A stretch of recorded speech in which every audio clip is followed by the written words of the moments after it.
तो स्वागत है सभी विद्यार्थियों का एसटीबीसी में। मैं हूं आपका नितिन सर और आज हम लोग शुरुआत करेंगे क्वाड्रेटिक इक्वेशंस की, जो क्लास 10th का एक चैप्टर है, एक इम्पॉर्टेंट चैप्टर है। और यहाँ मैं हिंदी और इंग्लिश दोनों मीडियम्स को कवर करूँगा। हिंदी मीडियम के अंदर जो भाषा यूज़ की जाती है मैं उसको भी आपको समझाने की कोशिश करूँगा, साथ ही साथ इंग्लिश मीडियम में तो फिर हम सब लोग पढ़ ही रहें। तो मेरा ये जो चैप्टर स्टार्ट करने का मुख्य उद्देश्य है वो ये कि quadratic equation one of the most important chapters में से एक है और आगे आने वाली क्लासेस के अंदर भी आपको इससे रिलेटेड ढेर सारे क्वेश्चंस आपको देखने को मिल सकते हैं और मिलेंगे। इसीलिए हम अपना जो पहला वीडियो लेक्चर है, एसटीवीसी का जो पहला वीडियो लेक्चर है वो मैंने मैथ्स के साथ में स्टार्ट किया है। और मैं आपको एक बात से एश्योर कर सकता हूँ कि मैं यहाँ पर आपको ईजीएस्ट वे में समझाने की कोशिश करूँगा ताकि आपको आपके एग्ज़ाम के समय तक सवाल आपके दिमाग में रहें, मेथड्स आपके दिमाग में रहें, और एग्ज़ाम में अगर पैटर्न बदल भी जाता है तब भी आप उस सवाल को आसानी से पकड़ सकें और उसे सॉल्व कर सकें और एक अच्छा स्कोर कार्ड अचीव कर सकें। तो चलिए हम लोग शुरुआत करते हैं हमारे मैथमेटिक्स के चैप्टर की, जिसका नाम है quadratic equation from class 10th। Quadratic equation शुरू करने से पहले हम सबको ये जानना ज़रूरी है कि इक्वेशंस बेसिकली होती क्या हैं, कितने टाइप की इक्वेशंस होती हैं, टर्म के हिसाब से हम किसी इक्वेशन को किस नाम से पुकारते हैं, एक इक्वेशन के कौन कौन से पार्ट होते हैं। तो सबसे पहले मैं आपको ये बता देना चाहता हूँ कि एक इक्वेशन जो होती है बेटा, वो इक्वेशन के दो पार्ट्स होते हैं और उसके पहले पार्ट को हम लोग बोलते हैं वेरिएबल और दूसरा पार्ट होता है उसका कॉन्स्टेंट। ओके, पहला पार्ट हमारा कहलाता है वेरिएबल, दूसरा पार्ट कहलाता है कांस्टेंट। वेरिएबल जो हिंदी मीडियम वाले बच्चे हैं, वेरिएबल का मतलब होता है चर राशि, और जो आपका कांस्टेंट होता है वो होती है अचर राशि। वेरिएबल से मतलब होता है एक ऐसी संख्या या ऐसी कोई भी वैल्यू जो किसी भी कोई भी एक ऐसा ऑब्जेक्ट जो किसी भी वैल्यू को अपने अंदर ले सकता है। ठीक है, कोई भी वैल्यू अपने अंदर ग्रहण कर ले, एक्सेप्ट कर ले, उसको हम लोग बोलते हैं वेरिएबल। और जो कांस्टेंट वैल्यूज़ होती हैं वो कभी भी चेंज नहीं होती है। मैं आपको ये सब क्यों बता रहा हूँ? मैं इसलिए बता रहा हूँ क्योंकि बहुत सारे स्टूडेंट्स ऐसे होते हैं जिनका 8th का, 9th का, 7th का, 6th का बेस कमज़ोर होता है और उस कमज़ोर बेस के कारण उन्हें 10th में आने पर ये सब चीज़ें एक बहुत बड़े पहाड़ की तरह दिखाई देती हैं। इसीलिए हम लोग इस बेस को एक बार समझ लेते हैं और जो लोग इन सब चीज़ों से अवेयर हैं उन लोगों के लिए एक बार छोटा सा रिवीजन हो जाएगा। तो आप लोगों ने देखा होगा कुछ इक्वेशंस इस तरीके से लिखी हुई आती हैं आपके बुक्स के अंदर। एग्जांपल में ax plus by plus cz, इस तरीके से आपके सामने इक्वेशन लिखी हुई रहती है, ax plus by plus cz। अगर मैं यहाँ बात करूँ कि यहाँ कांस्टेंट टर्म कौन कौन सी हैं, तो कांस्टेंट टर्म्स के लिए आपने सिंपल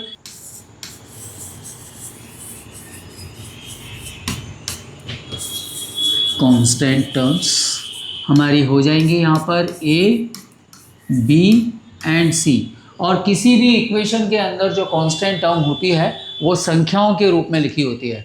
आप लोगों ने देखा होगा आपके इक्वेशंस कुछ इस तरीके से लिखे रहते हैं, 10x plus 20y plus 30z is equal to 0। यहाँ 10, 20 and 30, these three are the constant values, यानी ये अचर राशियाँ हैं, कांस्टेंट वैल्यूज़ हैं, ये कभी बदल नहीं सकती। आप कभी भी 10 को 20 नहीं बना सकते, 20 को 30 नहीं बना सकते और 30 को 10 नहीं बना सकते। इसी वजह से इन्हें हम कांस्टेंट बोलते हैं। अब हम लोग बात करते हैं सेकंड पार्ट की, जिसे हम लोग बोलते हैं वेरिएबल टर्म। वेरिएबल टर्म और हिंदी मीडियम वाले इसे जानते हैं चर राशि के नाम से। वेरिएबल वो चीज़ होती है जो अपने अंदर कोई भी नई वैल्यू एक्सेप्ट कर सकती है। यहाँ पर इस इक्वेशन के अंदर अगर आप जाएंगे तो यहाँ पर आप देखेंगे कि आपके सामने x, y और z, ये जो तीन राशियाँ हैं, ये जो तीन वैल्यूज़ हैं, ये जो तीन अल्फ़ाबेट्स हैं, ठीक है, ये बेसिकली वेरिएबल्स के नाम से जाने जाते हैं। क्यों? क्योंकि इस इक्वेशन को अगर हम आगे सॉल्व करें, कभी मतलब एक इक्वेशन से दो इक्वेशन बनी और उन दोनों को हमने सॉल्व किया तो अभी पता चलता है कि x की वैल्यू 10 आ रही है, लेकिन आगे चलकर यही x हमें शायद 40 वैल्यू दे दे। जब हम इसका रिजल्ट निकालें तो हो सकता है कि हमारे पास x की वैल्यू 40 आ रही हो। यहाँ पर y की वैल्यू, y के साथ में 20 है तो हो सकता है जब हम इस इक्वेशन को सॉल्व करें तो y की वैल्यू यहाँ पर बेटा 10 आ जाए। जब हम सॉल्व करें तो z की वैल्यू, जैसे यहाँ z के साथ में 30 दिया हुआ है, तो यहाँ पर जब हम इसको सॉल्व करेंगे तो मे बी पॉसिबल कि z की वैल्यू हमारे पास 15 आ जाए। इसी वजह से मैंने x, y और z को वेरिएबल नाम दिया है। और वेरिएबल मैं आपको एक बार फिर समझा देता हूँ, वेरिएबल वो टर्म्स होती हैं जो कोई भी वैल्यूज़ आपकी ले सकती हैं, और जो कांस्टेंट होते हैं most of the times constant real values होते हैं, यानी कि ए बी सी जो हैं आपके ये बिलोंग करेंगे बेटा रियल नंबर्स को, ठीक है, रियल नंबर्स को बिलोंग करेंगे। अब रियल नंबर्स क्या होते हैं, इनको आप लोग अपनी बुक्स के अंदर आप देख सकते हैं। अगर मैं शॉर्ट में आपको समझाऊं तो रियल नंबर्स यानी कि जितने भी नंबर्स आपने पढ़े हुए हैं, चाहे वो रैशनल नंबर हो, चाहे इंटीजर्स हो, चाहे आपके डेसिमल नंबर्स हो, सारे नंबर्स आपके रियल नंबर्स में आ जाते हैं, ठीक है। तो पहली बात तो ये कि एक इक्वेशन के अंदर कितने तरह के पार्ट्स होते हैं। तो पहली बात कांस्टेंट पार्ट होता है और वेरिएबल पार्ट होता है। कांस्टेंट जो फिक्स रहेगा, जिसकी वैल्यू चेंज नहीं होती, वेरिएबल जिसकी value time to time change होती जाएगी जैसे जैसे हम इक्वेशन को सॉल्व करते जाएंगे, राइट। अब हम थोड़ा सा आगे बढ़ते हैं। आगे बढ़ने के बाद अब इक्वेशन जो होती है बेटा, आप लोगों ने कई जगह पे आपने पढ़ा होगा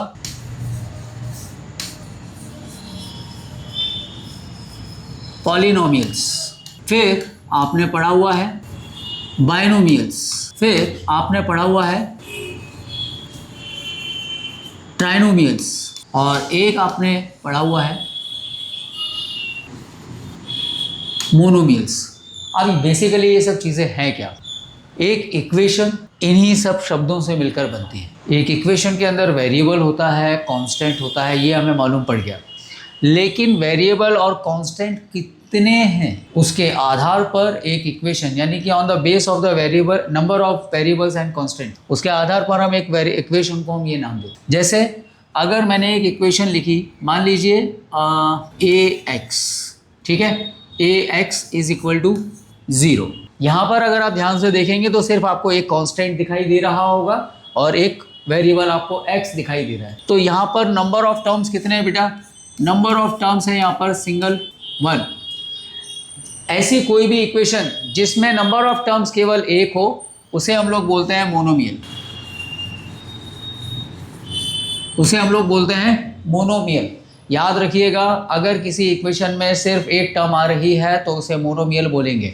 मैं ये सब चीज़ें वैसे मुझे बताना नहीं चाहिए, लेकिन मैं आपको इसलिए बता रहा हूँ कि बहुत सारे स्टूडेंट्स ऐसे हैं जो मैथ में वीक रह जाते हैं और उसके बाद फिर जब किताब में ये सारे शब्द पढ़ते हैं तो उन्हें इस चीज़ का रिकॉल ही नहीं हो पाता कि पॉलिनोमियल क्या है, बाइनोमियल क्या है, ट्राइनोमियल क्या है, क्यूबिक इक्वेशन क्या है, क्वाड्रेटिक इक्वेशन क्या है, लीनियर इक्वेशन क्या है। और टीचर वहाँ स्कूल में पढ़ाया जा रहा है, कोचिंग क्लासेस में पढ़ाया जा रहा है और स्टूडेंट के दिमाग में कुछ घुस ही नहीं रहा। उसने सिर्फ देख लिया, बोले कि यार कोई एक चैप्टर है उसका नाम क्वाड्रेटिक इक्वेशन है, तो उसमें टीचर ने ऐसे करवाया, वो रट लेता है। तो रटने के बजाय ज़्यादा बेटर है कि अगर हम लोग पहले समझ लें कि इक्वेशंस कितने टाइप की होती है, कैसी कैसी होती है, किस किस आधार पर उसको हम लोग उसका अंतर कर सकते हैं, तो हमको जो है इस चैप्टर को समझने में और उससे पहले वाले चैप्टर समझने में भी आपको बहुत ज़्यादा आसानी होने वाली है। इसीलिए मैं आपको बता रहा हूँ, ठीक है। So come back to the point कि अगर किसी इक्वेशन में सिर्फ एक टर्म है, एक पद है, ठीक है, तो उसको हम लोग बोलते हैं मोनोमियल, यानी कि एक पदीय समीकरण, हिंदी मीडियम वालों के लिए। अब यही इक्वेशन अगर मैं इस तरीके से लिख दूं ए एक्स प्लस बी, अगर मैं इस इक्वेशन को लिखता हूं a x plus b is equal to 0, तो यहाँ पर आप ध्यान से देखिए, यहाँ पर इक्वेशन में दो टर्म्स आ चुके हैं। पहला टर्म है आपके पास ए एक्स और दूसरा टर्म है आपके पास यहाँ बी, ठीक है। तो नंबर ऑफ टर्म्स यहाँ कितने हैं? नंबर ऑफ टर्म्स हैं आपके पास यहाँ पर 2। जब किसी इक्वेशन के अंदर नंबर ऑफ टर्म्स 2 आ जाते हैं तो ऐसी इक्वेशन को हम लोग बाइनोमियल के नाम से जानते हैं, ठीक है, द्विपद।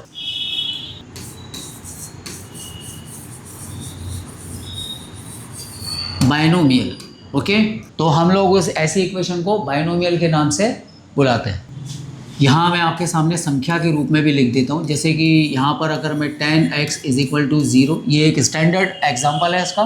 बाइनोमियल में हम लोग लिखना चाहें तो इसी इक्वेशन को हम लोग लिख लेते हैं यहाँ पर 10x plus 5 is equal to 0, ये एक इक्वेशन आप देख लीजिएगा, ठीक है। अब हम लोग आते हैं एक ऐसी इक्वेशन की तरफ जहाँ पर हमको 3 टर्म्स मिलने वाले हैं, ठीक है, ax plus by plus c। यहाँ पर इक्वल टू 0।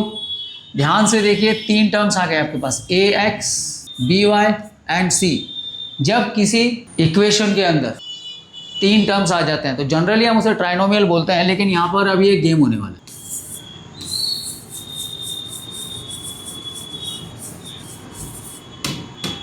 ट्राइनोमियल हम इसे बोलते हैं, और मैं यहाँ पर एक स्टैंडर्ड फॉर्मेट में लिख देता हूँ आपके सामने, 10x plus 5y plus 6 is equal to 0। मतलब कुछ इस तरीके की इक्वेशंस आपके सामने बनेगी। अब यहाँ पर मैंने आपको मोनोमियल बता दिया, बाइनोमियल बता दिया, ट्राइनोमियल बता दिया, लेकिन पॉलिनोमियल तो मैंने आपको बताया ही नहीं। तो श्रीमान जी, श्रीमती जी, जो भी आप लोग इस समय देख रहे हैं, पढ़ रहे हैं, आप सभी की जानकारी के लिए बता देता हूँ कि ऐसी कोई भी इक्वेशन, ऐसा कोई भी समीकरण जिसमें एक से ज़्यादा पद या एक से ज़्यादा टर्म्स जब आ जाती हैं, ऐसी हर इक्वेशन को हम पॉलिनोमियल्स के नाम से जानते हैं।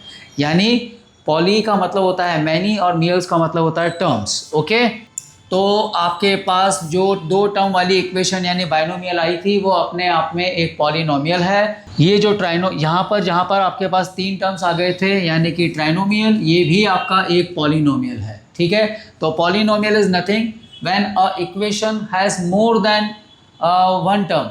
एक टर्म से ज़्यादा, एक पद से ज़्यादा अगर किसी समीकरण के अंदर पद हैं तो वो बहुपद कहलाता है, पॉलिनोमियल कहलाता है। एक इक्वेशन के अंदर जब एक से ज़्यादा समीकरण टर्म्स आ जाते हैं तो उसे हम लोग पॉलिनोमियल के नाम से पहचानते हैं या बोलते हैं। तो पॉलिनोमियल को आप इस तरीके से याद रख सकते हैं, पॉली प्लस नोमियल्स। पॉली का मतलब होता है मैनी, नोमियल्स का मतलब टर्म्स। यानी ऐसी कोई भी इक्वेशन जिसमें बहुत सारी टर्म्स आ रही हो वो पॉलिनोमियल कहलाती है। ये तो हो गया टर्म के आधार पर आप इक्वेशन को कैसे बोलेंगे। यदि इक्वेशन में एक टर्म है तो मोनोमियल बोल देंगे, 2 टर्म है तो बाइनोमियल, 3 टर्म है, स्पेसिफाइड अगर करना है तो फिर आप ट्राइनोमियल बोल सकते हैं, बाइनोमियल बोल सकते हैं। लेकिन इन जनरल अगर आप बोलें तो आप बोल सकते हैं सर ये बाइनोमियल भी है और पॉलिनोमियल भी है। मैडम ये बाइनोमियल को ट्राइनोमियल भी है और एक पॉलिनोमियल भी है। ठीक है, यहाँ तक क्लियर। अब यहाँ पर आ जाता है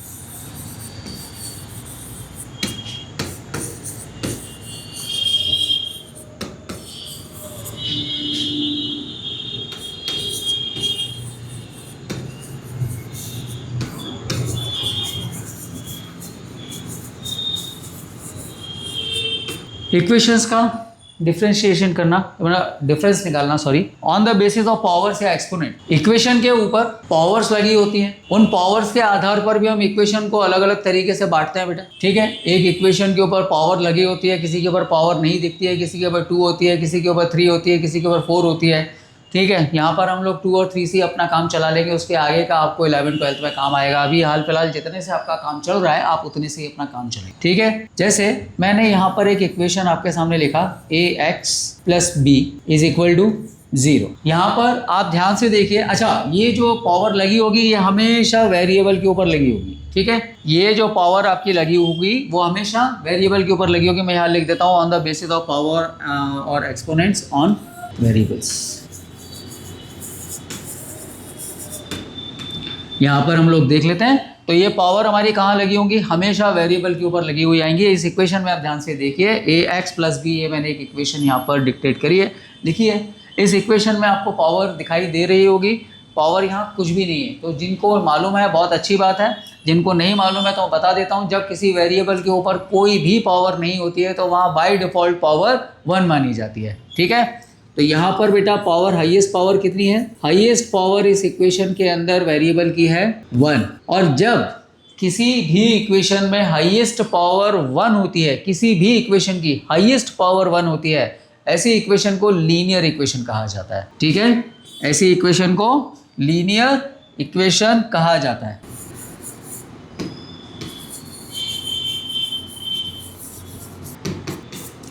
ऐसी इक्वेशंस को हम लीनियर इक्वेशन के नाम से बुलाते हैं।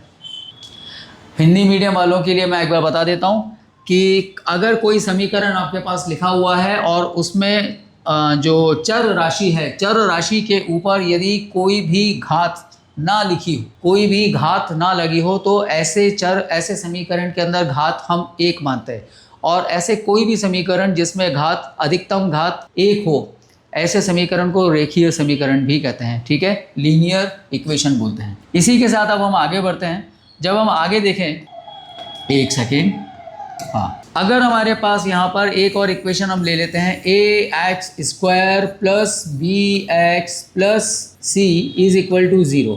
अब आप ध्यान से देखिए, इस इक्वेशन के अंदर वेरिएबल की हाईएस्ट पावर है बेटा 2। इस इक्वेशन के अंदर आपकी जो हाईएस्ट पावर है वो कितनी है, वो है 2। ऐसी कोई भी इक्वेशन जिसके अंदर हाईएस्ट पावर 2 आ रही हो, वो इक्वेशन क्वाड्रेटिक इक्वेशन कहलाती है, जिसके बारे में आप इस चैप्टर में पढ़ने वाले हैं, ठीक है। ऐसी इक्वेशन को हम लोग किस नाम से बुलाते हैं, ऐसी इक्वेशन को हम बोलते हैं क्वाड्रेटिक इक्वेशन। तो आई थिंक अब मुझे आपको समझाने की ज़रूरत नहीं है कि इस चैप्टर में आप कौन सी इक्वेशंस के बारे में आप पढ़ने वाले हैं और इस चैप्टर का नाम क्वाड्रेटिक इक्वेशन ही क्यों है। तीसरी एक इक्वेशन के बारे में मैं आपको और बता देता हूँ। यदि ax³ plus bx² plus cx is equal to 0 दिया गया हो, इस इक्वेशन में आप ध्यान से देखिए, x की हाईएस्ट पावर 3 है, उसके बाद लोएस्ट पावर 2 है और सबसे लोएस्ट पावर 1 है, और किसी भी इक्वेशन के अंदर सबसे हाईएस्ट पावर को कंसीडर किया जाता है।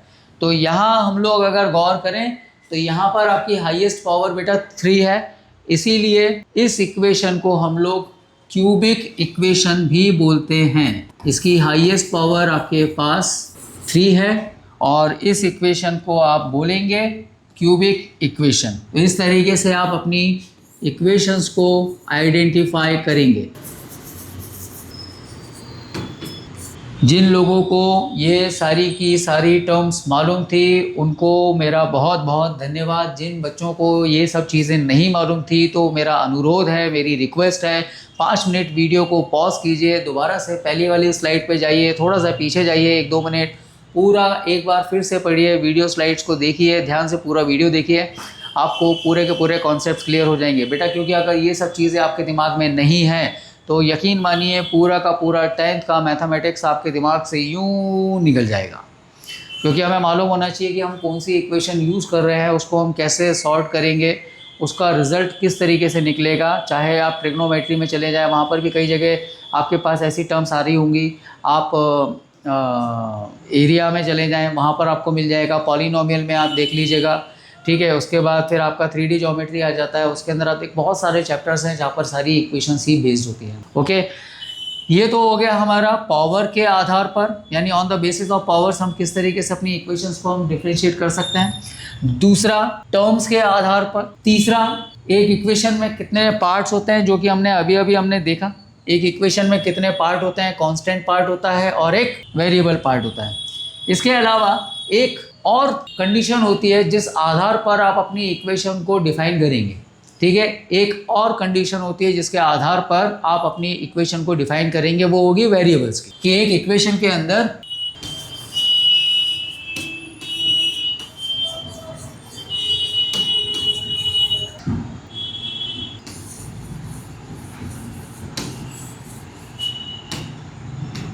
On the basis of variable counts, यानी कि कितने वेरिएबल्स हैं, ठीक है।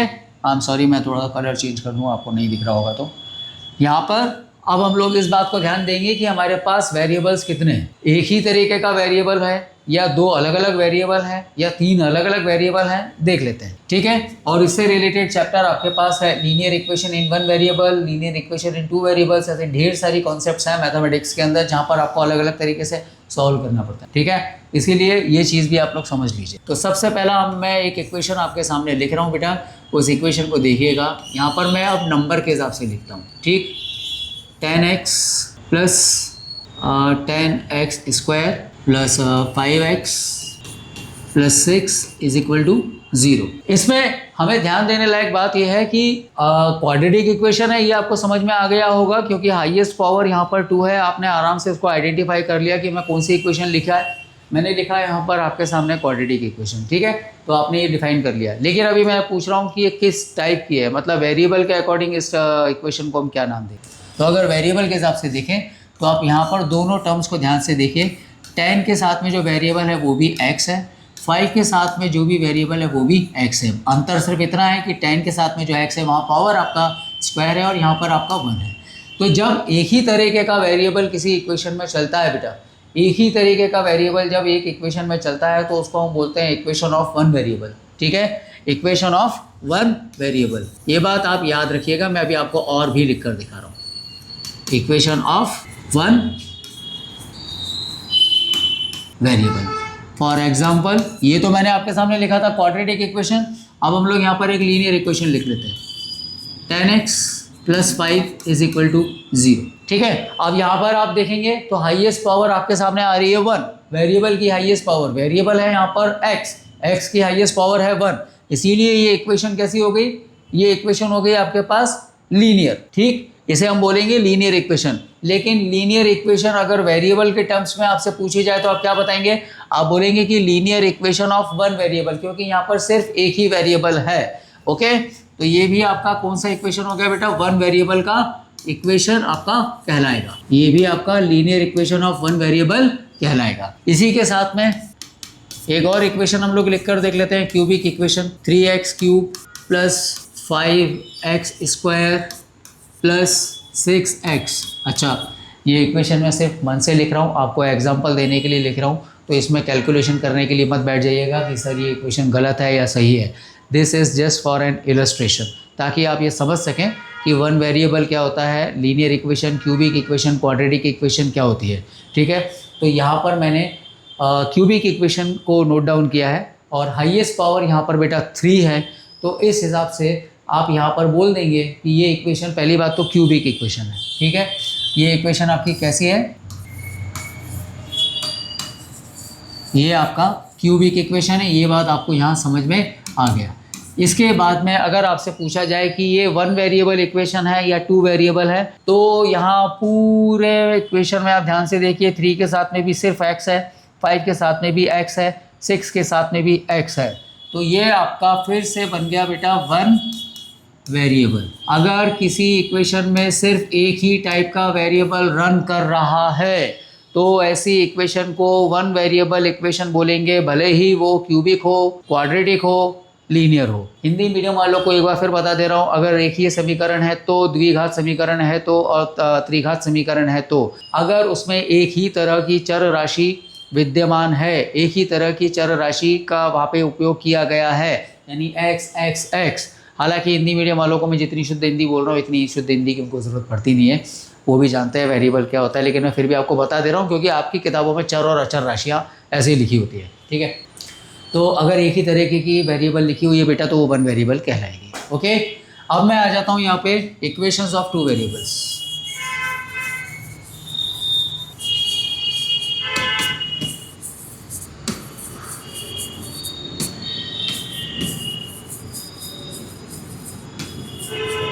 मेरी हैंड राइटिंग पे मत जाइएगा, मेरी हैंड राइटिंग थोड़ी सी अजीब चलती है। ओके, अगर कोई चीज़ होगी ऐसी जो मुझे लगेगा कि समझ में नहीं आ रही है मैं बोल दूंगा।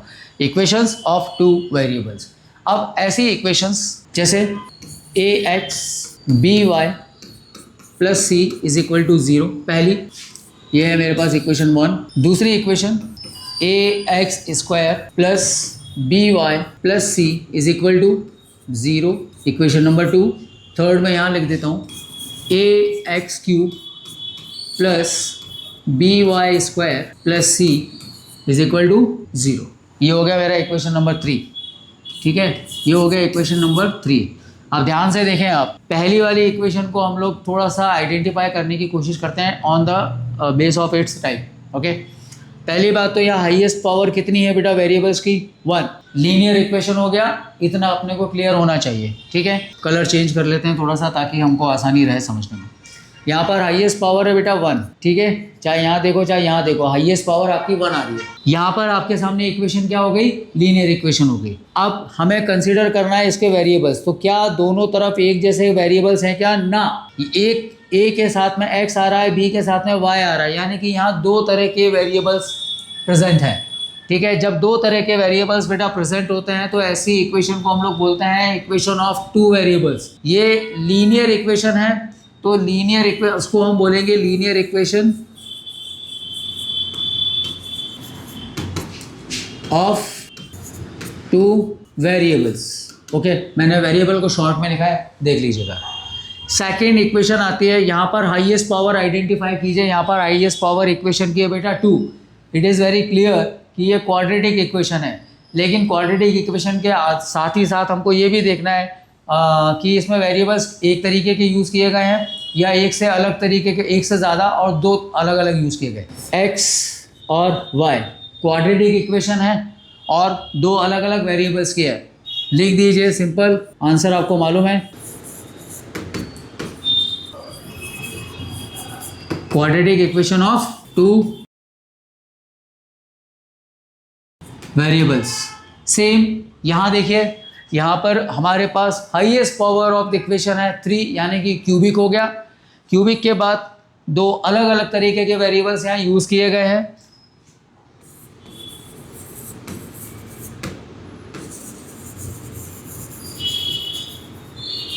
क्यूबिक इक्वेशन ऑफ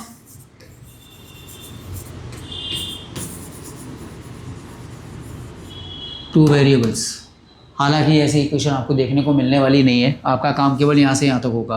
पहले वाले चैप्टर के अंदर जो लीनियर इक्वेशन है वहाँ पर आपका इस तरीके से चलेगा, लेकिन वहाँ पर भी मोस्ट ऑफ द टाइम आपका वन वेरिएबल वाले में ही चलने वाला है, जो मैंने आपको यहाँ लिखवाया था, ये इस तरीके से, ठीक है।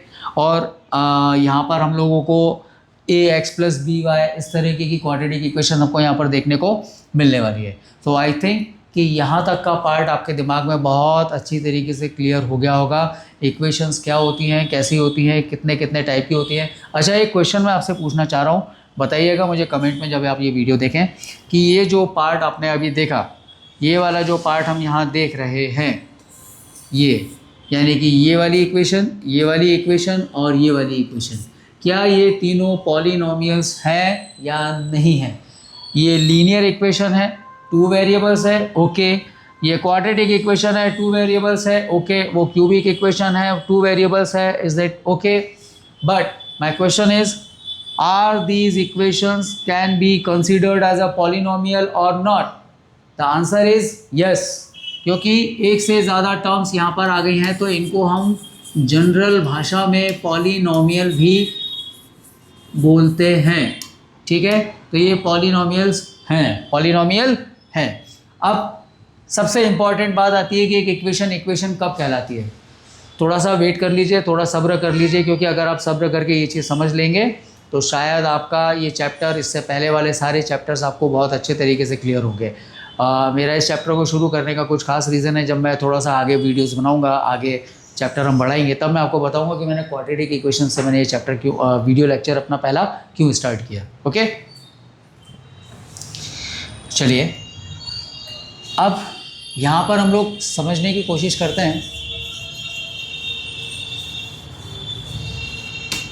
कि बेसिकली इक्वेशन क्यों होती है, उसको हम इक्वेशन क्यों बोलते हैं, ठीक है। एक इक्वेशन को हम इक्वेशन कब कह सकते हैं?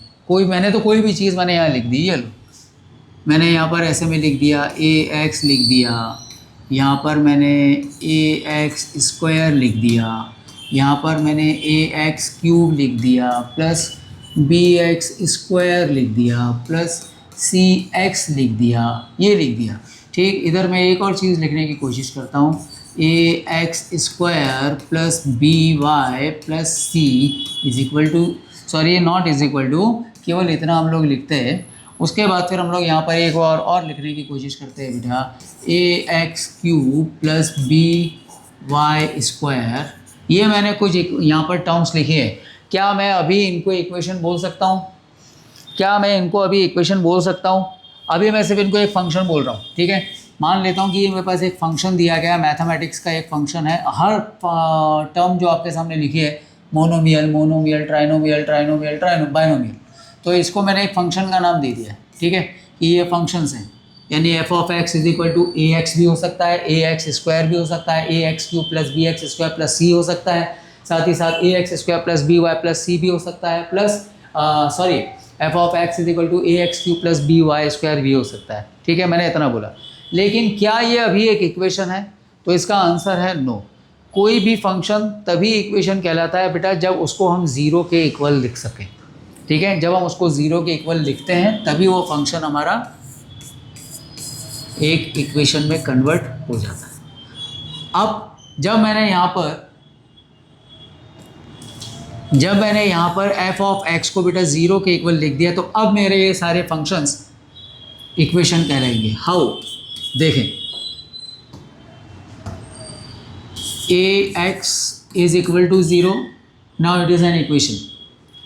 Second, ax square is equal to 0, ये भी अपने आप में एक equation. ax cube plus bx square plus cx is equal to 0। इस ट्राइनोमियल को, इस पॉलिनोमियल को, इस क्यूबिक इक्वेशन को अब मैंने 0 के इक्वल में रख दिया है, ठीक है, इक्वेट कर दिया है, तो ये एक इक्वेशन में कन्वर्ट हो गया। अभी आप इसको इक्वेशन बोल सकते हैं, लेकिन prior you can not call it an equation. Third, ax square plus by plus c is equal to 0। अभी मैं इसको इक्वेशन बोल सकता हूँ। लास्ट मेरा पास आता है बाइनोमियल, जो कि एक क्यूबिक इक्वेशन भी है और दो वेरिएबल्स में है, ax cube plus by square is equal to 0।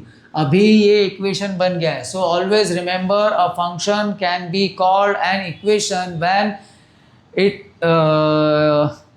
Is equal to 0। जब इसको इट इज़ इक्वेटेड टू 0, जब इसको 0 के इक्वल रखा जाता है तभी इसको हम एक इक्वेशन बोल सकते हैं। अगर ये 0 के इक्वल नहीं रखा गया है तो वो हमारा इक्वेशन नहीं होगा। यानी कि ओवरऑल ये जो ऊपर वाला पार्ट है बेटा, ये जो ऊपर वाला पार्ट है ये इक्वेशन नहीं है, लेकिन ये वाला जो पार्ट है ये आपका इक्वेशन है, ठीक है।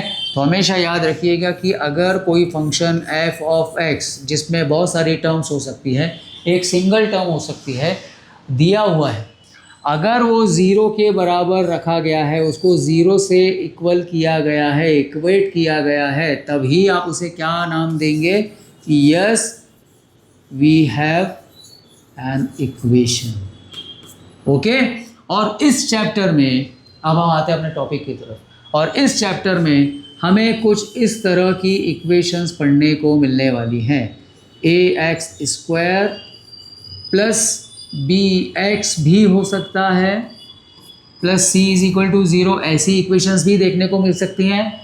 दूसरा, दो वेरिएबल्स में भी देखने को मिल सकती हैं, ax square plus by plus c is equal to 0। Okay, ये भी अपने को देखने को मिल सकता है। अच्छा, एक चीज़ मुझे और याद आई, वो भी मैं आपको बता देता हूँ। ऐसा ज़रूरी नहीं है कि हमेशा पहली टर्म के ऊपर ही हाईएस्ट पावर लगी होगी, हो सकता है बीच वाली टर्म के ऊपर भी हाईएस्ट पावर लगी हो। जैसे यहाँ ax स्क्वायर लिखा है, हो सकता है कोई सवाल आपको ऐसा दे दिया जाए जहाँ ax प्लस bx स्क्वायर दिया गया हो, तो जहाँ bx स्क्वायर दिया गया होगा वो आप पहली टर्म मानेंगे और उसी से अपनी इक्वेशन को आइडेंटिफाई करेंगे, weather it is a quadratic equation, linear equation, cubic equation और टेट्रानोमियल। ओके, यहाँ पर आ जाते हैं। इसके अंदर भी यहाँ जो ax स्क्वायर लिखा हुआ है बेटा, ये जो स्क्वायर पावर लगा है, हाईएस्ट पावर 2 लगा हुआ है, ये y के ऊपर भी हो सकती है। अच्छा, दोनों में डिफरेंस एक बार फिर रिकॉल कर लेते हैं। ये वन वेरिएबल की इक्वेशन है, यहाँ पर x आ रहा है, यहाँ पर भी x आ रहा है। ये दो वेरिएबल की क्वाड्रेटिक इक्वेशन है, ये वन वेरिएबल क्वाड्रेटिक इक्वेशन है, ये दो वेरिएबल क्वाड्रेटिक इक्वेशन है। x और y कांस्टेंट हमेशा फिक्स रहेंगे, वेरिएबल्स की वैल्यू चेंज होगी। आई होप कि अभी तक मैंने आपको जितना रिकॉल कराया है, तो जो बच्चे हैं जिनको ये सब चीज़ें दिमाग में नहीं थी, या जिन्होंने अभी तक अपने दिमाग में उसको डाला नहीं था, या जब लास्ट ईयर टीचर्स आपको पढ़ा रहे थे आपने उसको दिमाग से निकाल दिया था मस्ती मजाक में, उधम में, उन सबको ये चीज़ें समझ में आ गई होंगी। इसको वीडियो को 5 मिनट के लिए, 7 मिनट के लिए इसको होल्ड कर लीजिएगा, एक बार रिवर्स कर लीजिएगा, रिवाइज कर लीजिएगा, ताकि आपको ये सारी की सारी चीज़ें आपके दिमाग में बैठ जाएँ और आप इसको अच्छी तरीके से कर सकें। अब मैं अपने चैप्टर की तरफ बढ़ रहा हूँ और चैप्टर की पहली एक्सरसाइज की तरफ हम लोग पढ़ते हैं। तो चलिए, अभी हम लोगों ने इक्वेशंस के बारे में सब कुछ पढ़ लिया है और अब हम लोग बात करेंगे अपने चैप्टर की फर्स्ट एक्सरसाइज की, एक्सरसाइज 4.1। उससे पहले मैं आपको एक चीज़ बता देना चाहता हूँ कि इस एक्सरसाइज के अंदर आप लोगों को एक स्टैंडर्ड फॉर्मेट को आपको फॉलो करना है। क्वाड्रेटिक इक्वेशन का जो होगा ax square plus bx plus c is equal to 0, यानी कि आपको 99.99% टाइम्स आपको ऐसी इक्वेशन आपको देखने को मिलने वाली है, ठीक है। मतलब अधिकतर जगह पे आपको ये इक्वेशन देखने को मिलने वाली है, कुछ जगह पे दो वेरिएबल्स में हम लोग काम करने वाले, ठीक है, कुछ जगह पे। अभी आगे बढ़ते हैं। अब हमारे पास हमारा जो पहला पार्ट हमको दिया गया है, पहले पार्ट के अंदर ये सब चीज़ें आपकी बुक में दी गई हैं। हो सकता है आपको ये क्वेश्चंस आपको यहाँ दिखाई ना दें, ये मैंने अपने कन्वीनियंस के लिए यहाँ पर स्टिक किया हुआ है। तो देख लीजिएगा, पहला क्वेश्चन जो दिया गया है बेटा, वो आपको बोला गया है कि kindly check whether the given equations are quadratic और नॉट। तो आपको ये पता करके बताना है कि जो इक्वेशंस आपको दी गई हैं वो क्वाड्रेटिक इक्वेशंस हैं या नहीं हैं। ओके, तो अब हम इसको चेक करना शुरू करते हैं कि हमारी इक्वेशन क्वाड्रेटिक है या नहीं है। कैसे करेंगे वो भी देख लेते हैं। पहला सवाल हमारे पास आता है और उस सवाल में हमको दिया गया है x + 1 का whole square is equal to 2 into x - 3। आपको ये इक्वेशन आपको दी गई है, ठीक है। x + 1 का whole square is equal to 2 into x - 3। हमें चेक करना है क्या ये इक्वेशन क्वाड्रेटिक इक्वेशन है या नहीं है। अभी अभी मैंने आपको बोला कि किसी इक्वेशन को हम तभी इक्वेशन बोलेंगे जब वो 0 के इक्वल रखी हो, तो ऐसा ज़रूरी नहीं है। अगर वो एक पार्ट किसी और पार्ट के इक्वल किया जा सकता है तो वो भी इक्वेशन ही कहलाएगा, जैसा कि यहाँ आपको दिया गया है। अभी मैं इस वाले पूरे पार्ट को उठा के वहाँ ले जाऊँ तो =2 में 0 आ जाएगा, ठीक है। अब देखते हैं यहाँ पर, इसको हम सॉल्व करते हैं। तो इसका सॉल्यूशन हम निकालने की कोशिश करते हैं। यहाँ पर हमारा जो x + 1 है, x + 1 में हम लोग a + b के होल स्क्वायर की आइडेंटिटी को यूज़ करेंगे। आई होप कि आप सभी लोगों को a + b का होल स्क्वायर वाला फार्मूला मालूम होगा, ठीक है। यानी कि a² + b² + 2ab, ये वाली आइडेंटिटी हम इस पार्ट में यूज़ करेंगे। पहले हम इसको ओपन करते हैं, उसके बाद फिर हम ये वाले पार्ट की तरफ आगे बढ़ते हैं, ठीक। तो यहाँ पर हम जब आगे बढ़ेंगे तो हमारा x + 1 हमारा कैसे खुल जाएगा, x² + 1 का स्क्वायर, दैट मीन्स कि 1 मैंने आपकी कन्वीनियंस के लिए लिख दिया है, इनटू में 2x। ओके, 2x 1 भी लिख लो, बाद में हटा देंगे, इज इक्वल टू 2x।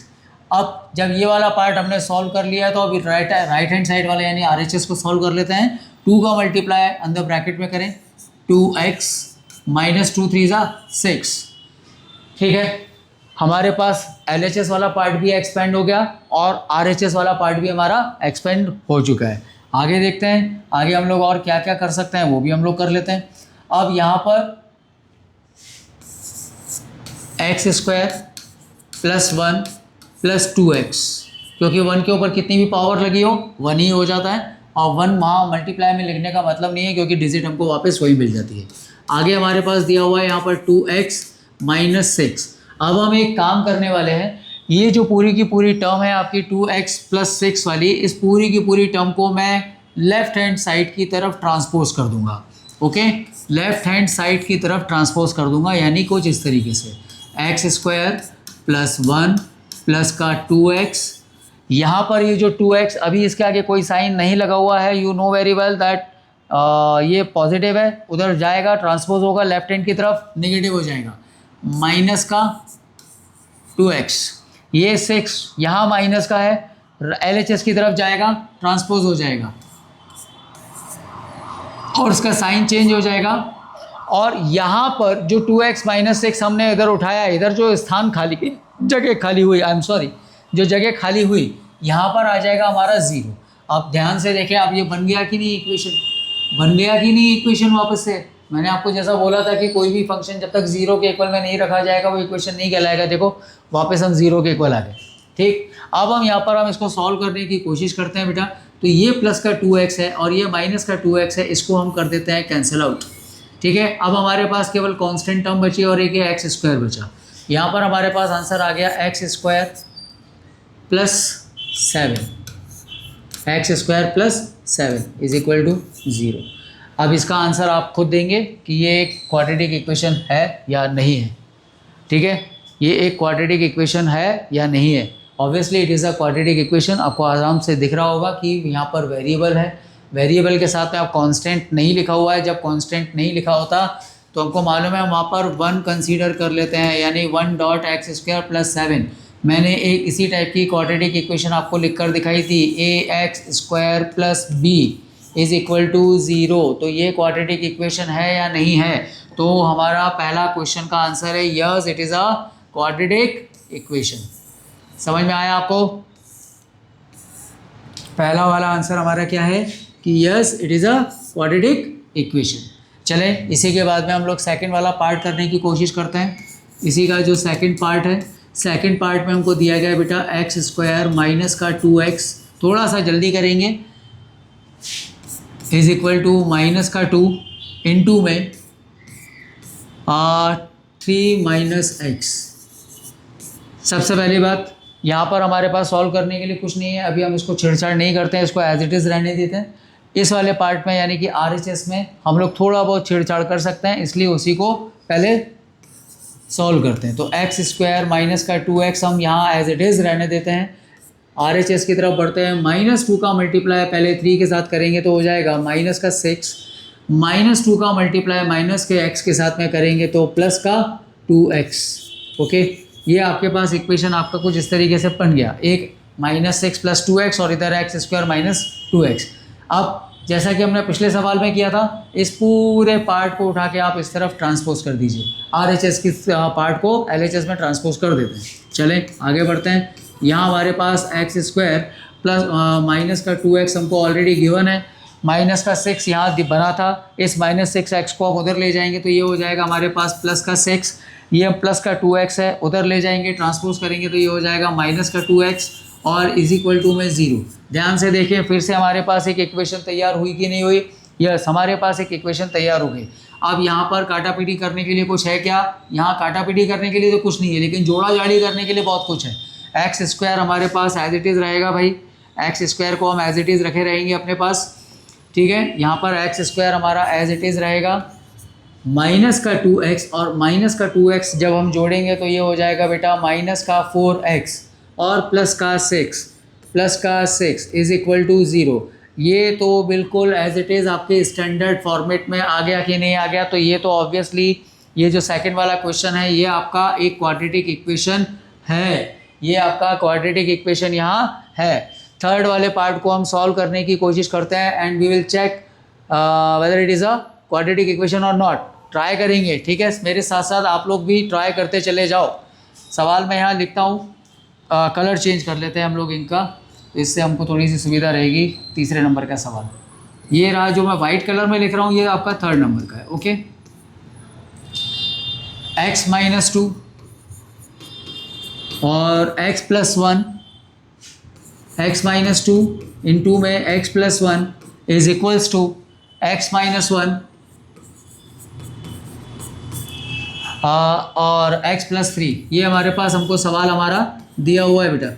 सबसे पहले ब्रैकेट ओपन करना होता है एज पर द बोर्डमास रूल। तो ब्रैकेट ओपन करने के लिए हमें मल्टीप्लाई करना पड़ेगा, इधर का ब्रैकेट भी ओपन करना है, यानी LHS और RHS दोनों साइड पे हमें ब्रैकेट ओपन करना है। पहले ये वाला कर लेते हैं, x का x में मल्टीप्लाई करें, आपके पास आ जाएगा एक्स स्क्वायर, x का +1 में मल्टीप्लाई करेंगे तो आपके पास आ जाएगा +x, -2 का x में करेंगे तो माइनस का 2x, -2 का +1 में करेंगे तो माइनस का 2।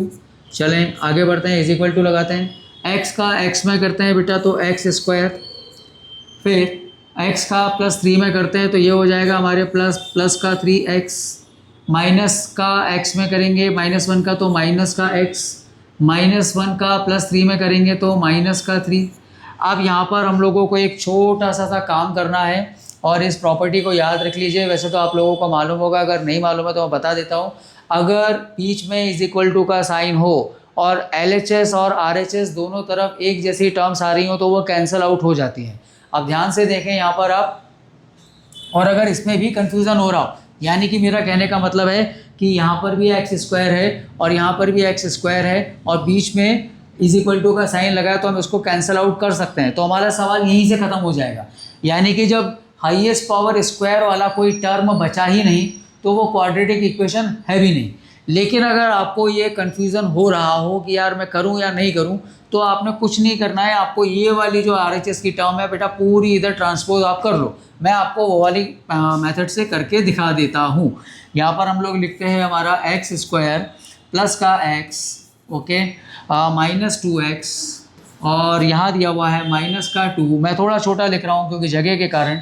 माइनस का x स्क्वायर हो जाएगा, उसके बाद प्लस का 3x, माइनस का x, सॉरी प्लस का x, ये माइनस का एक्स हो जाएगा बेटा, साइन चेंज हो रहा है ना, सॉरी साइन चेंज हो रहे हैं, हमारा क्या क्या गया है, एक्स स्क्वायर से, ओके यहाँ से हमारा गया है, ठीक है, यहाँ से चलो यहाँ से यहाँ तक ही ले लेते हैं। यहाँ पर हमारा माइनस का एक्स स्क्वायर हो जाएगा, यहाँ माइनस का 3x हो जाएगा, यहाँ पर प्लस का x हो जाएगा और यहाँ पर प्लस का 3 हो जाएगा और इज इक्वल टू हो जाएगा आपका 0। ये फिर से इक्वेशन के फॉर्म में आ गया। अब ध्यान से देखो, प्लस का एक्स स्क्वायर माइनस का एक्स स्क्वायर कैंसिल आउट कर दो बेटा, ठीक है। माइनस का, अच्छा यहाँ पर अभी कुछ काटापीटी हो रही है क्या, नहीं हो रही है ना, तो जोड़ो, तो x और x जोड़ेंगे तो कितना आएगा बेटा 2x, ठीक है।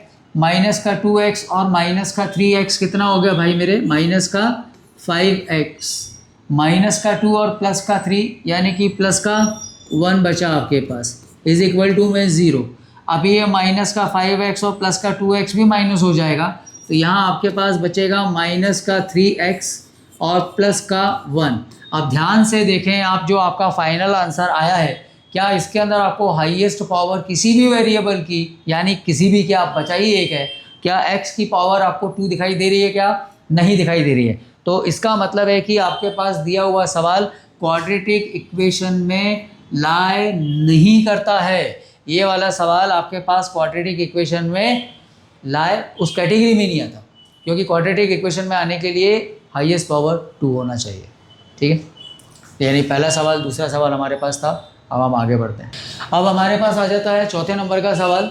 मेरे से पहले आप सब लोग कर लीजिएगा जल्दी जल्दी, मैं यहाँ पर कर रहा हूँ, उससे पहले आपका हो जाना चाहिए। x माइनस 3 इंटू में 2x प्लस 1, ठीक है। सिंपल कैलकुलेशंस हैं, देन ट्रांसपोज, और कुछ नहीं है। x प्लस 5, अगर आपकी फाइनल इक्वेशन एक्स स्क्वायर के फॉर्मेट में आ रही है तो वो क्वाड्रेटिक इक्वेशन है, अदरवाइज वो नहीं है। चलो सॉल्व करते हैं।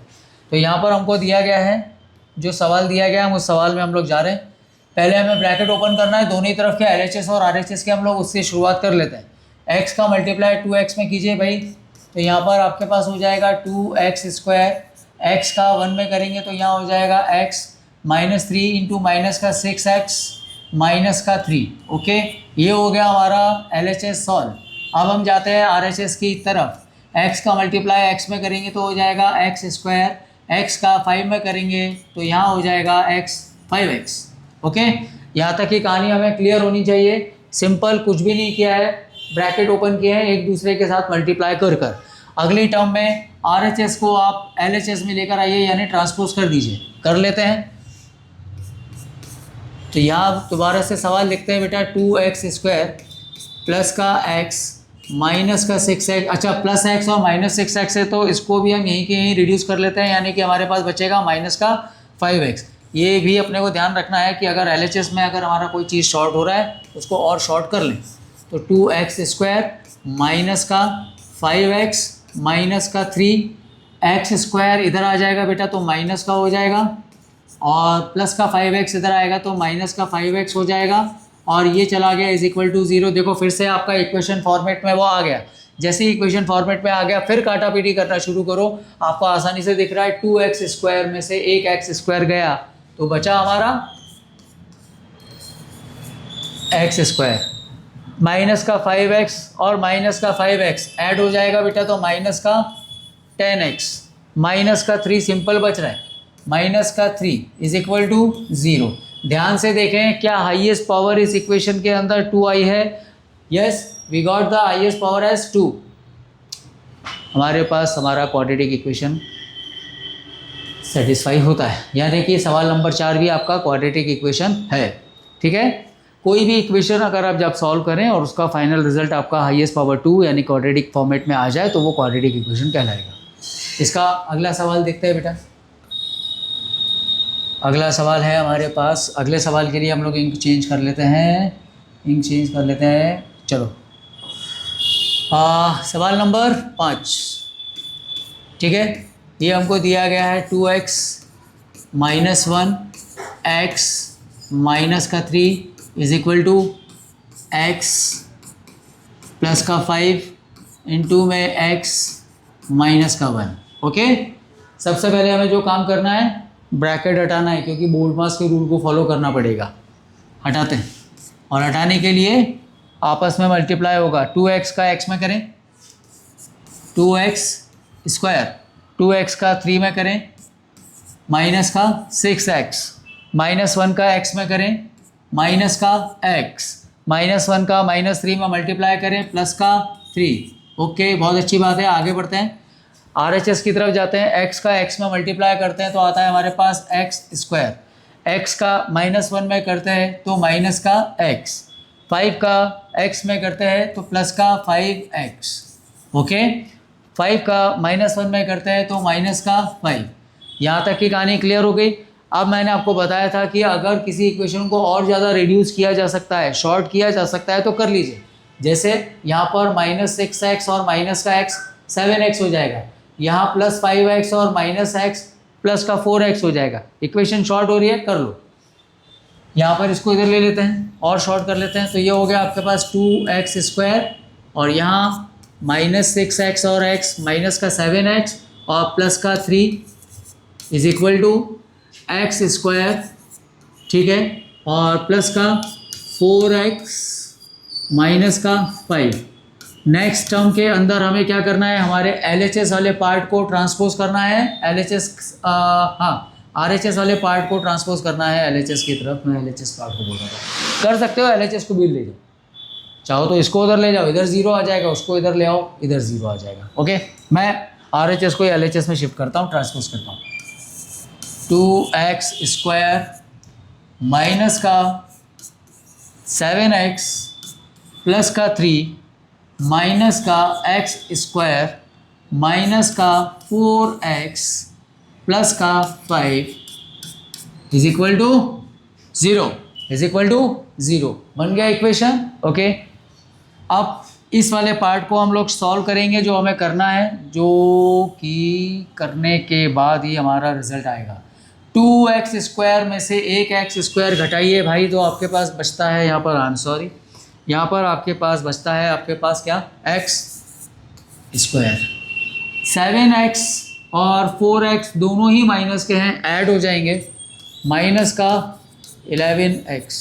ओके, प्लस 3 प्लस 5 प्लस का 8 इज इक्वल टू 0।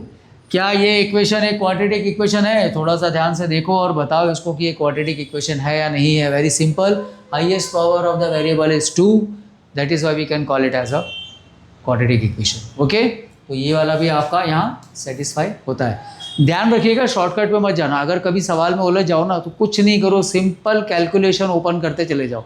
कोई फॉर्मूला कुछ मत लगाओ, कुछ भी याद नहीं आए, कैलकुलेशन करते चले जाओ। कुछ जगह पे कुछ आइडेंटिटीज तो आपको याद रखनी पड़ेंगी। अब a प्लस बी का होल स्क्वायर कैसे खोलोगे, तो वो आइडेंटिटी याद रखनी है। a³ प्लस b³ की आइडेंटिटी आपको याद रखनी है। a माइनस बी का होल क्यूब या a प्लस बी का होल क्यूब, या आपको याद रखना ही रखना है। तो ये आइडेंटिटी तो दिमाग में रखना पड़ेगी थोड़ी बहुत। ठीक, आगे बढ़ते हैं नेक्स्ट सम की तरफ। नेक्स्ट हमारा है, चलो आगे बढ़ते हैं भाई। नेक्स्ट है हमारे पास ये वाला, ठीक है, सिक्स वाले सम में हमको दिया गया है x square plus 3x plus का 1 is equal to x minus 2 का होल स्क्वायर। अभी मैंने आपको बोला कि कुछ आइडेंटिटीज़ आपको याद रखना पड़ेंगी, और अगले ही सवाल के अंदर हमारे पास आइडेंटिटी आ गई, x माइनस 2 का होल स्क्वायर। पहले वाले सवाल में भी आइडेंटिटी आई थी, याद रखना। ठीक है, ये आ गया आपके पास यहाँ पर x माइनस 2 का whole square.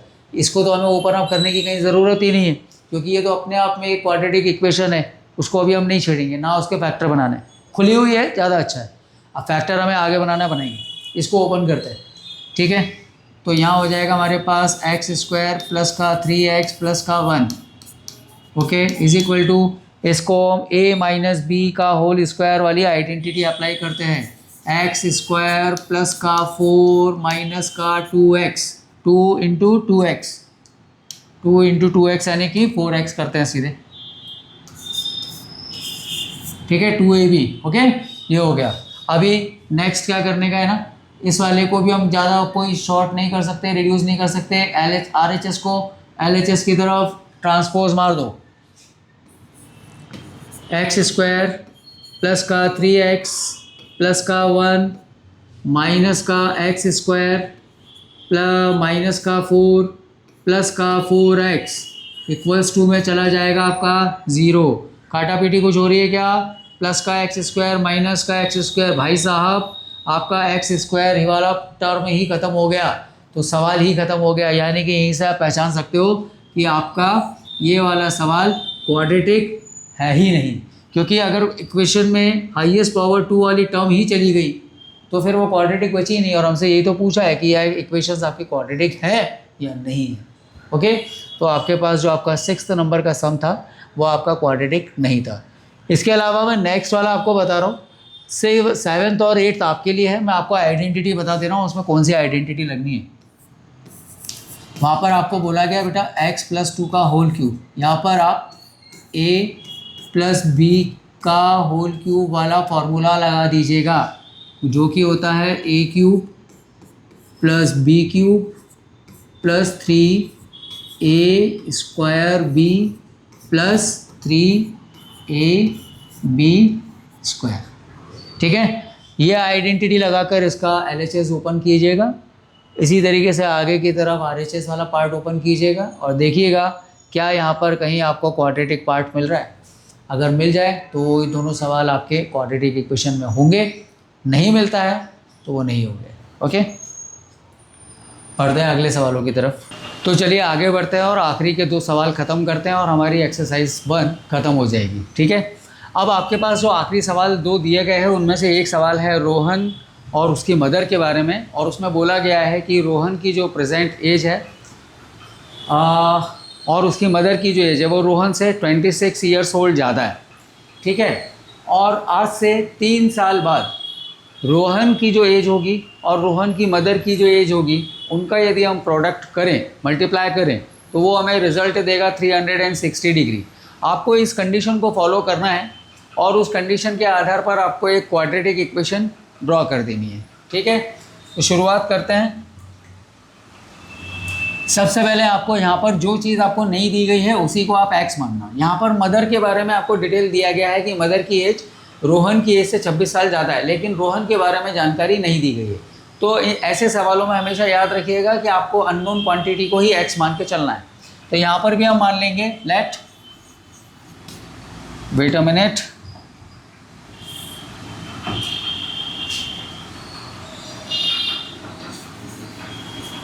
let the present age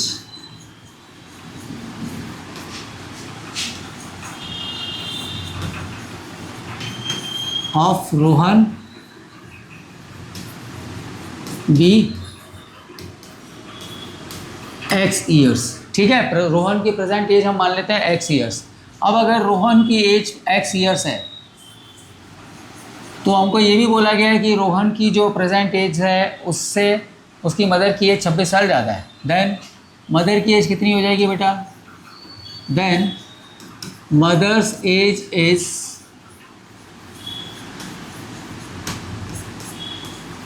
Rohan की एज से 26 साल ज़्यादा। रोहन की एज 26 थी, वो x थी और 26 साल ज़्यादा, तो ये उसकी मदर की प्रेजेंट एज हो जाएगी।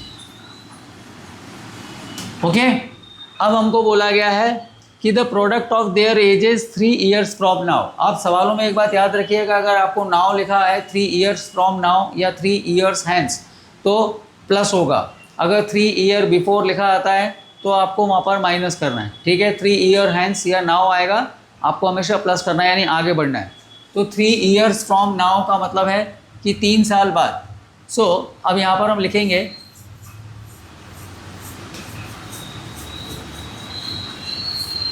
according to the given condition,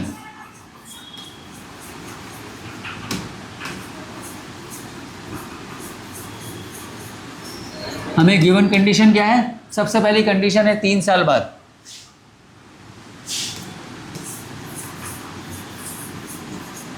edges of Rohan and his mother. सबसे पहले आपको रोहन की 3 साल बाद की एज, अभी प्रेजेंट में रोहन की एज कितनी है? x years.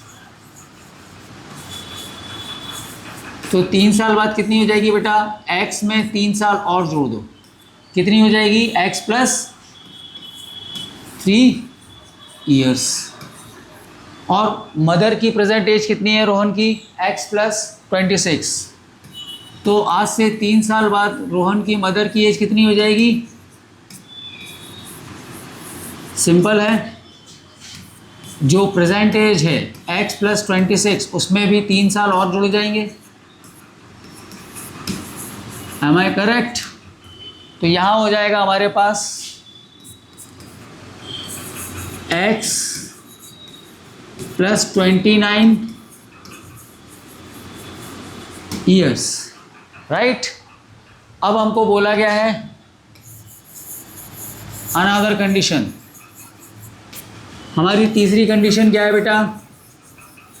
वैसे देखा जाए तो ये दूसरी कंडीशन थी कि उन दोनों की 3 साल बाद की एजेस, यानी रोहन की 3 साल बाद की एज क्या है? ये x प्लस 3, और मदर की एज क्या है बेटा? x plus 29। इन दोनों का यदि मैं प्रोडक्ट कर दूं तो मेरा आंसर कितना आता है बेटा? 360। अब इसको हम सॉल्व करेंगे और सॉल्व करके हमारी क्वाड्रेटिक इक्वेशन बन जाएगी। That means x square plus 29x plus 3x और 3 9 27, carry 2, 3 2 6 and 2 8, 87 is equal to 360।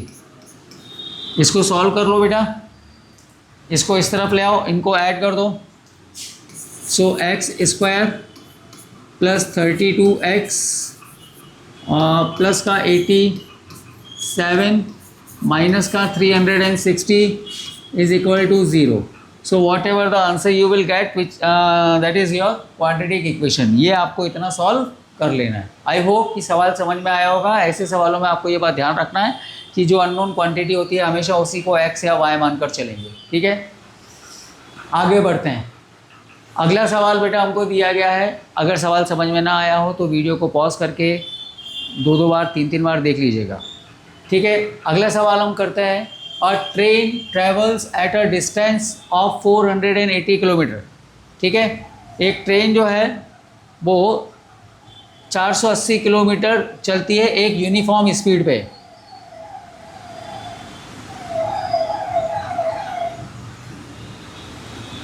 एक ट्रेन जो है वो 480 किलोमीटर का डिस्टेंस एक यूनिफॉर्म स्पीड के ऊपर कवर करती है, ठीक है। If the speed had been 8 kilometre per hour less than it would have taken 3 hour more to cover the same distance. यदि ट्रेन की स्पीड 8 किलोमीटर प्रति घंटा और कम कर दी जाए, प्रेजेंट स्पीड से 8 किलोमीटर प्रति घंटा और कम कर दी जाए, तो वही 480 किलोमीटर का डिस्टेंस तय करने में वही ट्रेन 3 घंटे ज़्यादा का समय लगाएगी, ठीक है। तो हमको पता करना है कि ट्रेन की एक्चुअल स्पीड क्या है। अब फिर से वही बात आ गई कि यहाँ पर स्पीड के बारे में नहीं दिया गया है। जब हमें ट्रेन की स्पीड के बारे में नहीं दिया गया है तो हम x किसको मानेंगे? ट्रेन की स्पीड को। हमेशा याद रखना, जिसके बारे में आपको नहीं दिया गया है हमेशा उसी को x मानेंगे। यहाँ पर सबसे पहले हम करते हैं let the speed of train be, let the speed of the train be x kilometre per hour, x kilometre per hour, ठीक है बेटा। अब यहाँ पर हमको डिस्टेंस दिया गया है, जो एक्चुअल डिस्टेंस है, जो जो चीज़ें हमको दी गई है वो मेंशन कर लो। डिस्टेंस हमारे पास है 480 किलोमीटर्स का, 480 किलोमीटर का डिस्टेंस है, इतनी स्पीड दी है। अब 2 चीज़ें हमको मिल रही हैं और 2 चीज़ें किसी एक फार्मूले से रिलेट हो रही हैं। स्पीड मिल गया है, डिस्टेंस मिल गया है। अब हमें एक चीज़ मालूम है कि speed is equal to distance upon time. ये फार्मूला हम लोगों ने पढ़ा हुआ है 9th क्लास के अंदर कि स्पीड इज इक्वल टू हमारे पास होता है डिस्टेंस अपॉन में टाइम। तो इन 2 यूनिट्स की मदद से जो हमको मिल गई है उसकी मदद से हम टाइम पता कर लेते हैं। तो टाइम हमारा क्या हो जाएगा बेटा? यहाँ पर टाइम हो जाएगा हमारा डिस्टेंस अपॉन में स्पीड, करेक्ट। अब डिस्टेंस यहाँ पे कितना है बेटा? 480 किलोमीटर्स, और स्पीड कितनी है बेटा हमारी? x kilometre per our. तो ये हो गया हमारा टाइम, यानी कि 480 किलोमीटर के रास्ते को अगर train x kilometre per our की स्पीड पे तय करती है तो वो इतना टाइम लेगी 480 अपॉन में x minute x hours. Okay, इतना टाइम हमारी ट्रेन यहाँ ले लेगी। ठीक है बेटा, 480 अपॉन में x आवर्स टाइम उसको लगेगा। अब यहाँ पर हम जाते हैं सेकंड कंडीशन की तरफ। सेकंड कंडीशन क्या बोलती है हमको, यदि ट्रेन की स्पीड 8 किलोमीटर प्रति घंटा कम कर दी जाए तो सेम 480 किलोमीटर के डिस्टेंस को तय करने में वही ट्रेन 3 घंटे ज़्यादा लगा लेती है। यानी समय जो अभी ये जो समय निकला है इसमें 3 घंटे और बढ़ जाएंगे। ठीक है, अब अगर हम लोग अकॉर्डिंग टू कंडीशन ट्रेन की स्पीड क्या कर दें बेटा, कम कर दें, कितनी, अगर हम ट्रेन की स्पीड 8 किलोमीटर कम कर दें प्रेजेंट स्पीड से, यानी प्रेजेंट स्पीड क्या है हमारे पास x, उसमें से यदि हम लोग 8 किलोमीटर प्रति घंटा रफ्तार कम कर दें, ठीक है, 8 किलोमीटर पर आवर हमारी स्पीड अगर हो गई है अब, तो हमारे पास टाइम कितना हो जाता है बेटा, फिर हमारे पास नया जो टाइम बनेगा वो 3 घंटे ज़्यादा हो जाएगा पुराने टाइम से। यानी पुराना टाइम हमारा निकला था 480 अपॉन में x, इसके अंदर हमारे पास क्या हो जाएगा बेटा, 3 आवर्स ज़्यादा हो जाएंगे। क्लियर है यहाँ तक, 3 आवर्स हमारे पास टाइम ज़्यादा हो जाएगा।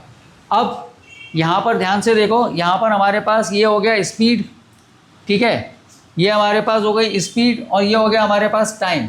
अब इन दोनों का मल्टीप्लाई अगले पेज पे करते हैं।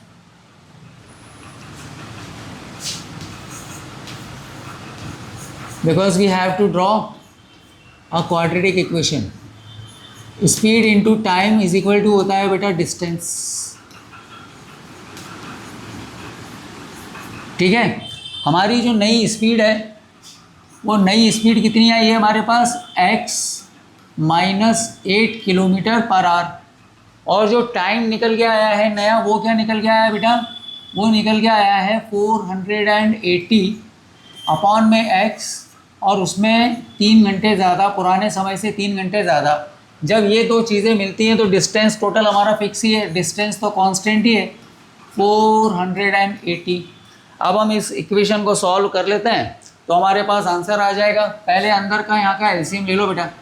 तो यहाँ का एलसीएम अगर हम लें तो x माइनस का 8 यहाँ पर हो जाएगा 480 प्लस का 3x अपॉन में x, right, is equal to 480।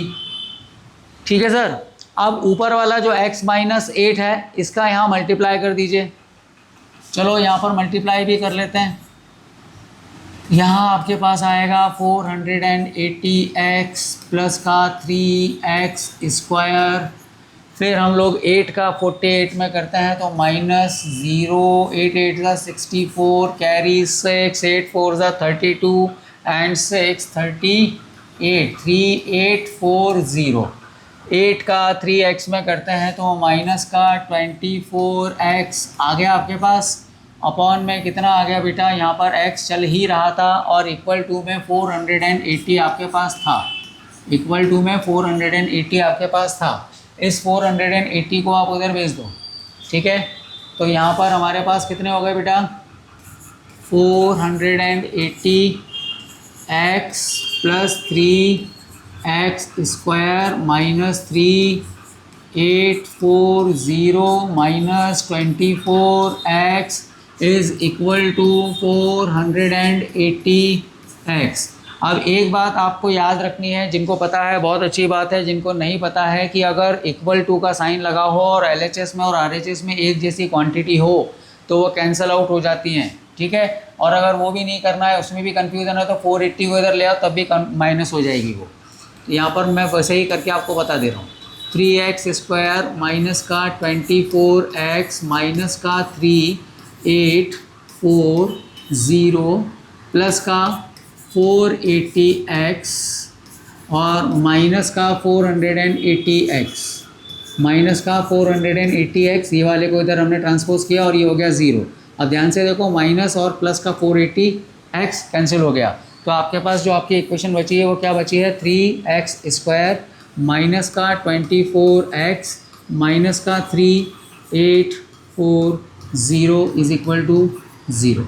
आपको बस ये क्वाड्रेटिक इक्वेशन आपको यहाँ पर ड्रॉ करनी थी, जो कि हमने कर दी है। क्वाड्रेटिक इक्वेशन का पहला जो एक्सरसाइज था, आई होप कि आप लोगों को अच्छे से समझ में आ गया होगा। एक्सरसाइज में मैंने आप लोगों को इक्वेशन को आइडेंटिफाई करना बताया, आपको वो समझ में आ गया होगा। जिनको अच्छे तरीके से आता है उनके लिए वेल एंड गुड, जिनको नहीं आता है तो वो इस वीडियो को पूरा एक बार देख लें, ढंग से समझ लें, क्योंकि अगर हमारे दिमाग में इक्वेशंस अच्छी तरीके से क्लियर हैं तभी हम आगे की चीज़ें कर पाएंगे, अदरवाइज़ हम बार बार कंफ्यूज होते रहते हैं। इसलिए इसमें शर्माने की, घबराने की कोई ज़रूरत नहीं है। ये मत सोचिए कि आपका बगल वाला साथी आपके ऊपर हंसेगा कि तुझे इक्वेशन नहीं मालूम है या क्या होता है, हंसने दीजिए। वो आज हंसेगा, आज अगर वो हंसता है तो कल आप उसको हंसने से रोक सकते हैं, क्योंकि अगर आपने आज हंसी का पात्र आप बन जाते हैं उसके सामने, कोई दिक्कत नहीं है।